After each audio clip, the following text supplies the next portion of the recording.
Ooh, there's two of us, split screen.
Can you hear me if I tell you about myself?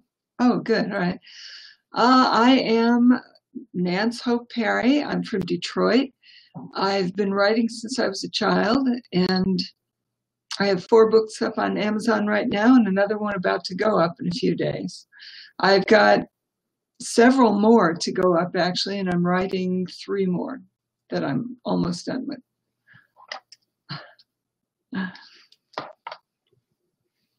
I think I should probably put my glasses on so I can read our chat.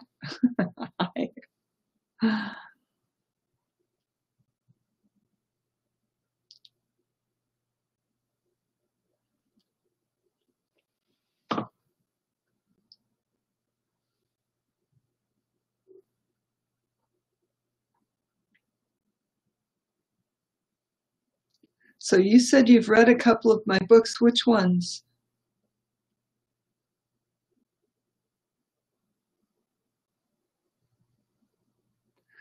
My ideas come from anywhere. Usually, I don't know, life experience, I guess.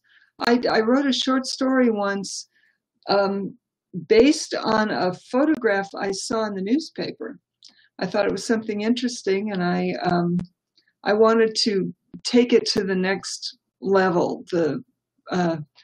The picture was just of a couple of guys in a town square, and the caption said they were priests, and it was a town square in, I don't know, Ecuador or someplace, and they were trying to make the townspeople more calm them down, because there was once upon a time there was a witch, or someone who was they decided it was a witch, like 80 years before, that they executed for witchcraft, and she put a curse on the town and said she would come back in 80 years. So 80 years later, everyone in the town is freaking out. Is she going to come back? And the priests are in the town square going, "Don't worry about it. We got this. It's okay." And I thought, ooh, what an idea. So I wrote a short story based around that, and then I adapted that as a script. I adapt a lot of things, scripts to books, books to scripts.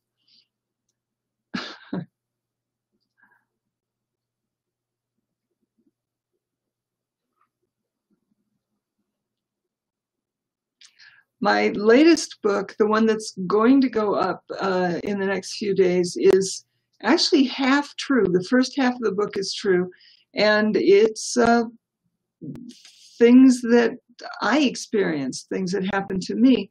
And I thought they were interesting enough to write about them. And then I sort of used that as a jumping off point to see how far I could take it and be kind of bizarre. It's a suspense thriller. It's called, what is it called? I keep renaming it. Beware the Loveless Hour. I like that one.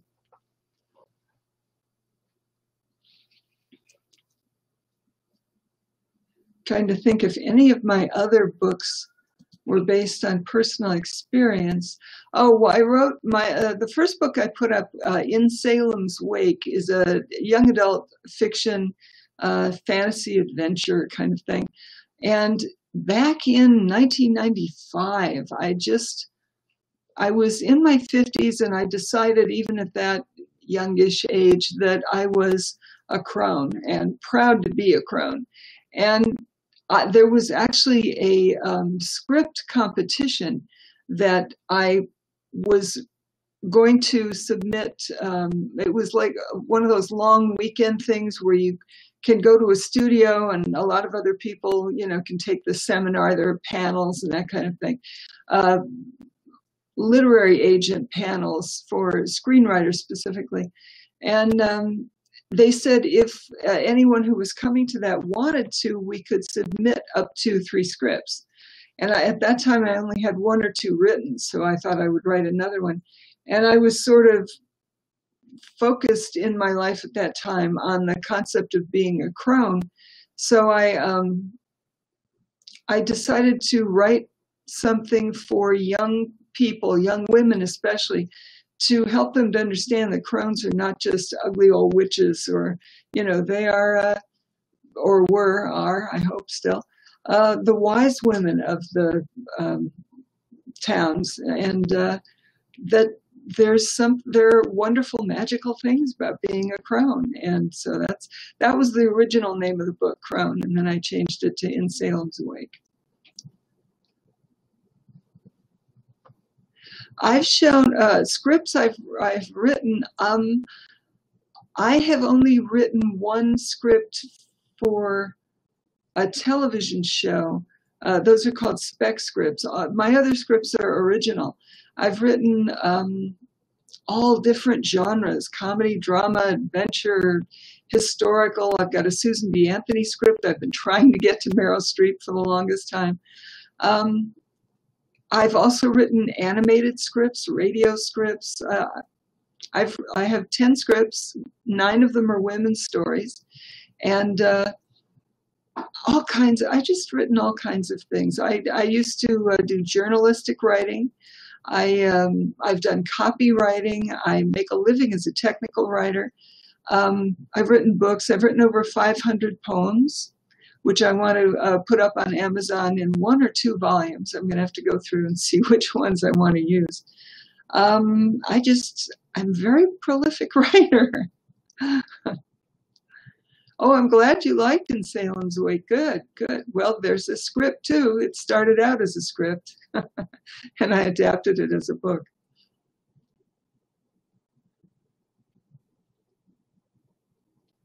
Did you read my children's book that I put up too? The Hope Keepers, I think it's called.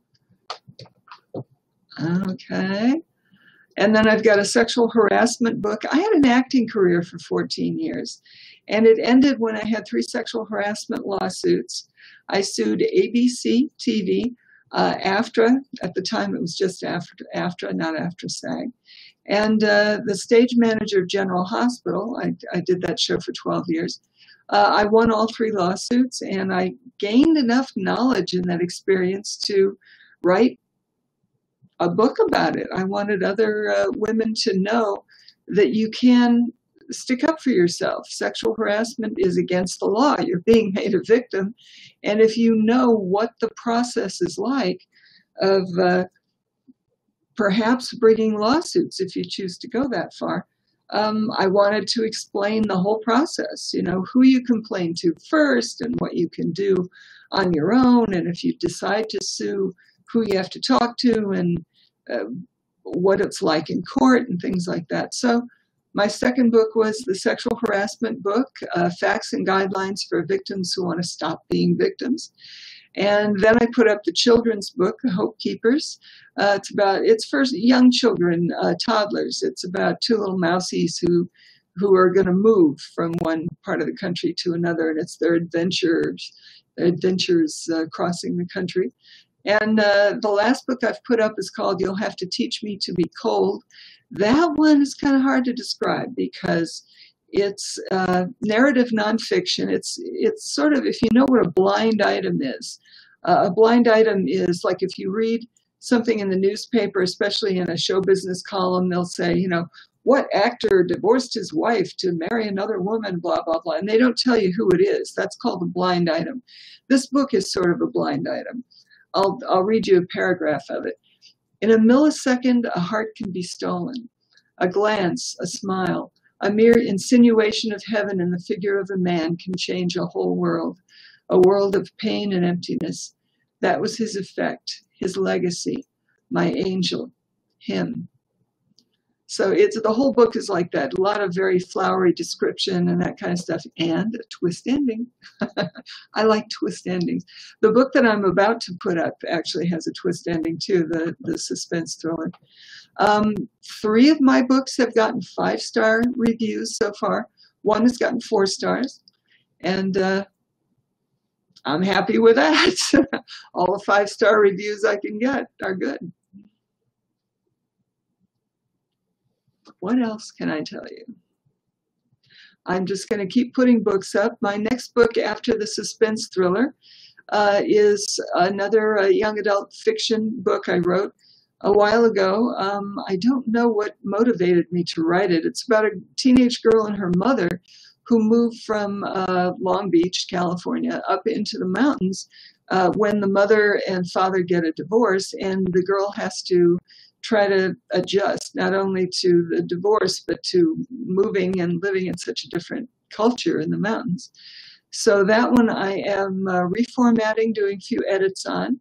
After that, I've got 2 romance novels in storage. I cannot find them on my hard drive, so I have to go to storage and pull them out and retype them into the computer. After that, I'm writing 3 books. I've got 2 of the 3 are about 85% written.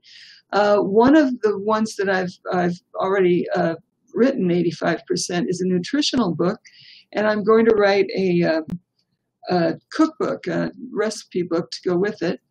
And then I'm going to go through my poems and make a volume or 2 of poems. I've got 500, might as well make volumes out of them. I'm a frustrated poet. That's me.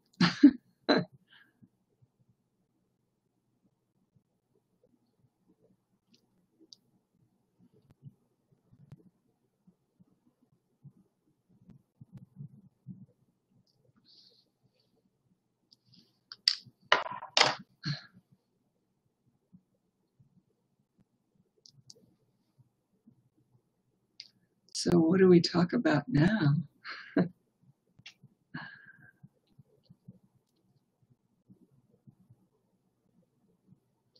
I'm interested in you interviewing people. This is interviewing writers. This is something you do all the time?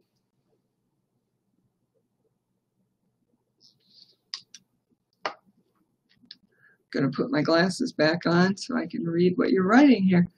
Advice for those just starting out, I'd say write and keep writing, you know, and it's better if you can find a niche, because then, like, if you put your books up on Amazon and you have one niche, and you know, like you write murder mysteries or something, people can find you more easily that way, and getting reviews are easier too if you have one niche. I've just written all kinds of genres, so nobody's going to know where to find me. I think after I get everything up that I've already written, I'll find a niche and stick with that. But I just wanted to explore genres and see what I could do, have fun with. Also, it's a good idea to submit what you've written to competitions, because it will get you attention. It might get you an agent. I wish I had some awards on my books. I don't yet, but I'm going to submit them for things. We'll see what happens. But it's nicer if you can put books up on Amazon or somewhere and say, this book won such and such an award, you know. Nice if you can get that. So I'm going to work on that too.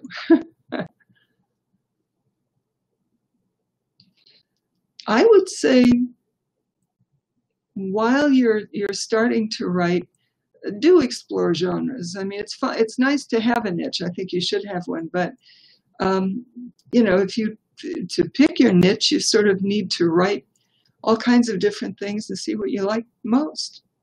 And get opinions, you know, get your friends and family to read what you write and tell you what they like best, you know. I haven't, you know, I haven't had that. What am I trying to say? No one's told me, you know, I like your mysteries best, or I like your nonfiction best, or anything, which would help me pick a genre, I guess. As it is, I would have to pick just what I like best, which I think is fiction. I like fiction. What kind of fiction, though, I'm not sure. I'd have to think about that one.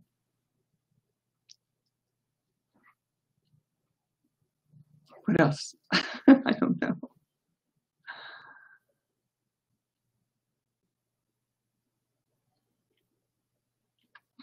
What do I like to read? Well, what's on my Kindle? Actually, I love fiction, but oddly enough, I have way more nonfiction books, self-help books, than I do fiction. I like Jane Austen. I like, well, Sherlock Holmes, things like that. What else? I don't know. I don't really read children's stories very much. I do like silly little murder mysteries that are as funny as they are mysterious. I found quite a few of those on Amazon. They're usually free, so I download them to my Kindle. I like metaphysics. I read nonfiction metaphysics. I have piles of books, metaphysical books. What else? I also books about how to make passive income, how to get rich. I like those books. Yeah, metaphysical is fascinating. I've been into that my whole adult life. I should write something at some point, because I've learned so much, so many different things, different kinds of metaphysical pursuits, you know. And ghost stories. Ooh, I like ghosts. I like to read a lot about them. I should write them. I have experienced ghosts, so I should write some ghost stories. I don't know what else. Every year I read the Sleepy Hollow book that I don't know why I can never remember the name of that. The Legend of Sleepy Hollow, I think it is. I love that book. I've got paperback and I've got it on my Kindle. And every October I read it. But usually before October, I don't want to wait that long, so I read it in like August or September. I actually think I have some of it committed to memory at this point, because I've read it so many times. Oh, ghost encounters, all right. My grandmother died when I was in high school. My family unit was my mother, my grandmother, and my uncle. My grandmother raised me, really. My mother and my uncle were around, but when I was in high school, my grandmother died. I was about 16. And after she died, she did not leave the house. She was still with us. And one night, I remember my uncle worked nights, so he was gone. It was just my mother and I. We were watching TV. And some program came to the end of the little segment, and there was going to be a commercial. And there was actually a few seconds, like 5 or 10 seconds of dead air, which they're not supposed to do, but it was totally quiet. And all of a sudden, from down the hall, my grandmother's voice said, Madge. You know, my mother's name was Marjorie. She was called Madge. My mother just automatically said yes, and then looked at me like, you know, because my mother was horrified of anything like that. I, on the other hand, was going, you know, because I love ghosts and all that. I heard it too. We both heard my grandmother say, Madge, you know. And it was like, wow, she's still here. This is great. My mother didn't talk to her, you know, except she said, what, you know, but there was no other communication. I've been an insomniac pretty much since I was an adolescent.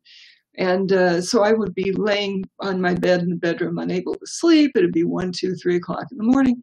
And I would hear my grandmother's slippers, you know, as she walked up the hall. My uncle's bedroom was next to mine. She'd stop at his door for, you know, a minute, and then she'd walk down to my door and stop for a minute, and then she'd go walking down the hall.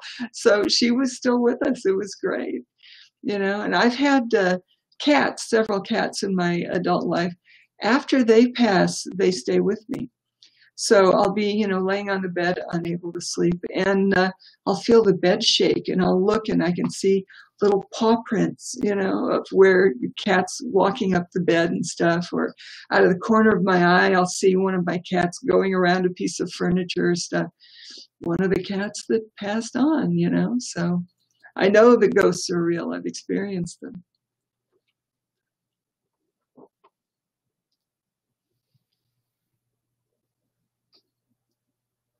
What else? What else can I tell you? Oh, I used to belong to non-denominational metaphysical churches back in the day. And I would go to things like table tippings and, you know, things like that. And you can get messages from the other side. I love that stuff. That's a hoot. My grandmother, you know, I don't know why ghosts stay, usually because they have unfinished business. She was 78. She had a hardening of the arteries to the brain, so she had dementia the last year of her life. I had to come home from high school. I had to skip the last class to come home from high school early so that my uncle could leave for work because he worked nights. So that I could take care of her before my mother got home from work. She worked at a bank.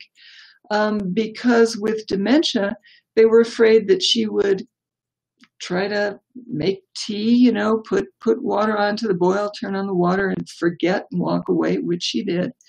Or she would try to walk out the front door and get lost, you know, wander off, which she tried to do. One time I had to stop her. So I took care of her the last year of her life when she had dementia, so I saw dementia up close, and it isn't pretty. My best friend of 25 years had dementia the last 5 years of her life, so I've seen it close up. And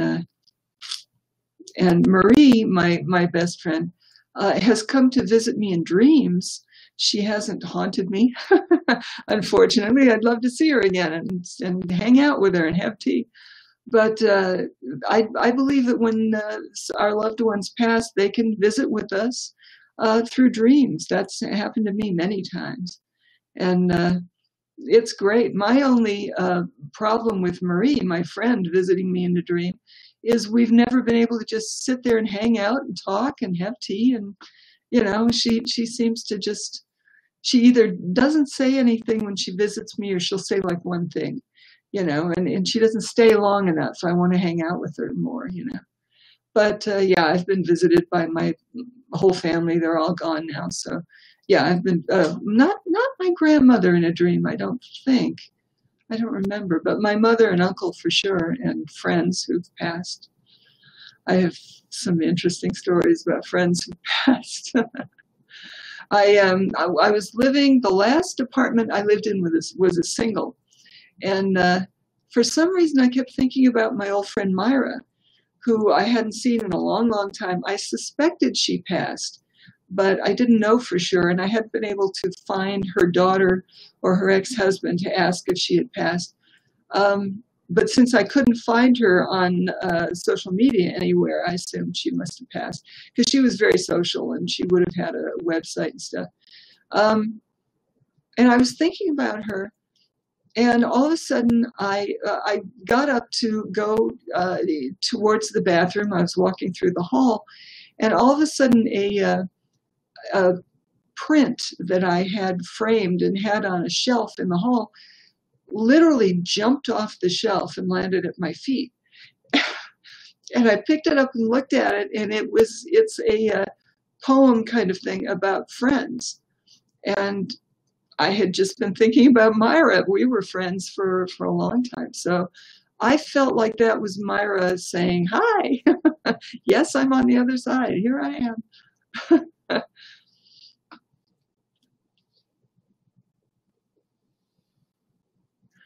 Okay, I'm reading your question. How did you get the classwork done that you didn't get to stay for? Classwork, you mean the seminars, the metaphysical seminars? What class? Did I say something? I don't remember. Probably. Anyway, until I get an answer for that, because I don't know what classwork you mean. Another ghostly visitation. Oh, the class, the high school class. No, it wasn't that. When I was a senior in high school, we had a choice of taking an elective the last class of the day or not. And I informed the school, my mother informed the school, that I needed to come home and not take an elective last class because I had to take care of my grandmother. So I wasn't ditching a class. It was arranged with the school that I didn't have to take the last class. No, about ghostly visitations again. My best friend, Marie, 25 years, after she passed, her kids had to clean out her house and distribute her things, you know. A lawyer, after my uncle passed, he had a house. My lawyer called it the great asset shift. You know, when someone dies, you have to get rid of their stuff. And her kids were getting rid of her stuff. She had a bookcase. And in fact, let me see if you can see it. There's the bookcase.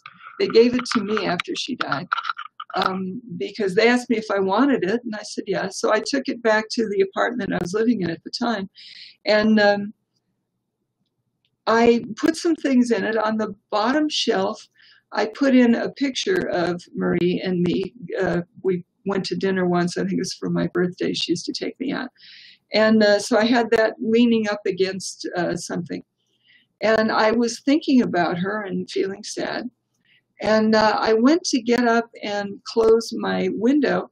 And when I closed it and then turned around to walk back, literally the picture jumped off the bottom shelf and landed at my feet. It was amazing. So I knew it was her. I love it when stuff like that happens.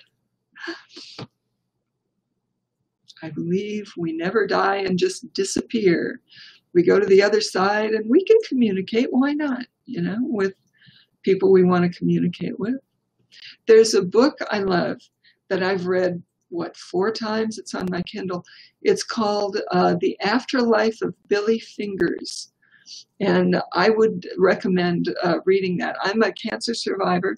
I go to a cancer support group on Wednesdays because I actually recently was diagnosed with skin cancer again.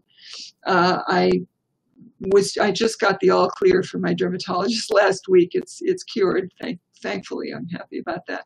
But we lost a member a couple of weeks ago. He passed, Kevin, and I wanted to read The Afterlife of Billy Fingers again because it would make me, it would comfort me, make me feel better about knowing what he went through. Because a book is about a woman whose brother is killed. It's run over by a car. And shortly after he dies, he starts to communicate with her. She can hear him talk. And he tells her what it's like to die, what the experience is like, and what goes on the other side and stuff. So I started to reread that again, and I took it to the support group. to read to them because I thought it would make them feel better. And they were so enthusiastic about it. They wanted to read it after I read some passages to them. So that's another book that I really like. I just keep rereading it. That you want to get the Afterlife of Billy Fingers? Yeah. Oh, read it for sure. It's really good. It just makes you feel better because you know there is an afterlife, and you know that you can communicate with your loved ones afterwards too. It's really a fascinating book.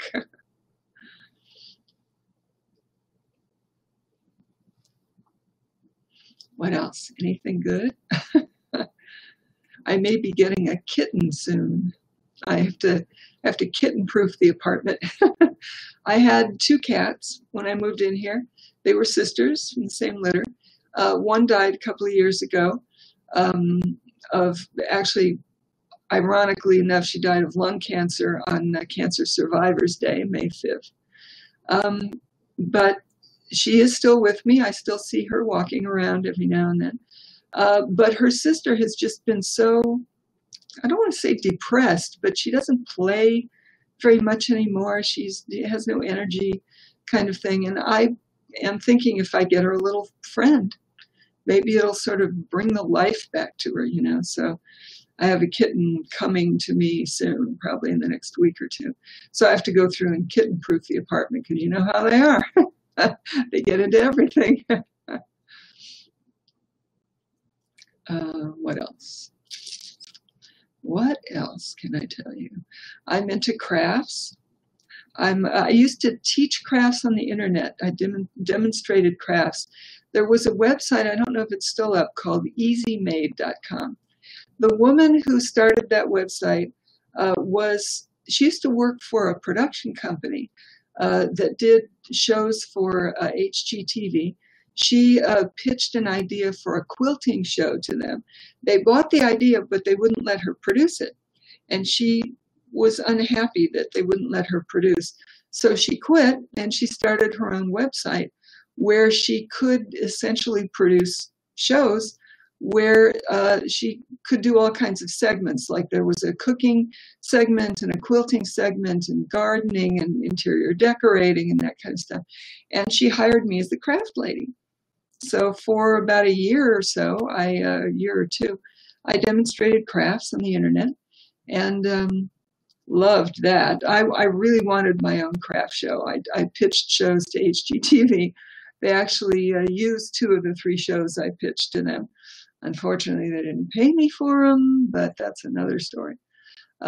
Speaking of which, one of my scripts made its way into the hands of a local soap opera here, and they liked the plot line so much they helped themselves to it. Didn't tell me they were going to do it, didn't pay me for it. That's something writers should know. You can be plagiarized by all means. Copyright your material because some people don't have enough ideas to come up with stories of their own, so they may borrow yours. It's happened to me several times. Well, it's like 3 times, so that's 3 too many.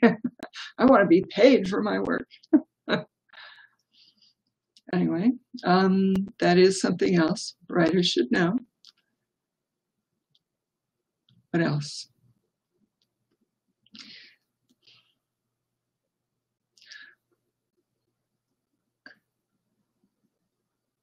Oh, okay. Well, thank you for the interview. It's great. It'll help me to get the word out about my books. I definitely want people to visit Amazon and find my books. All my books are different names, of course, so if you just look up N.H. Perry or Nance Hope Perry, you should be able to find my books. And they're not very expensive. Enjoy them. I enjoyed writing them.